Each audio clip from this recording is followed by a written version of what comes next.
அவருடைய செயல்பாடுகளை நாம் எல்லோரும் பார்த்து கொண்டிருக்கின்றோம்.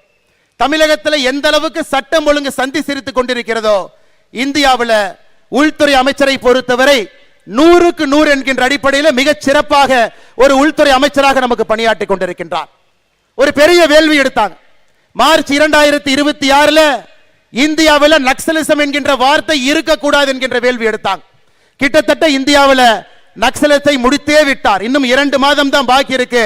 100% நக்சல் முத் பாரத்தாக இந்தியாவை மாற்றிக் கொண்டிருக்கக்கூடிய உள்துறை அமைச்சர் அவர்கள் இன்னைக்கு புதுக்கோட்டை வந்து நம்மை சந்தித்துக் கொண்டிருக்கின்றார். அருமை சொந்தங்களே, இந்த யாத்திரை ஆரம்பித்தது மதுரை. அதன் பிறகு படிப்படியாக தமிழகத்தினுடைய எல்லா பகுதியும் போய் எல்லா மக்களையும் சந்தித்து இன்னைக்கு நிறைவாக புதுக்கோட்டை மக்களுக்கு இந்த பெருமையை கொடுக்க வேண்டும் என்பதற்காக இந்த யாத்திரையினுடைய நிறைவு விழா புதுக்கோட்டையில் நடந்து கொண்டிருக்கிறது.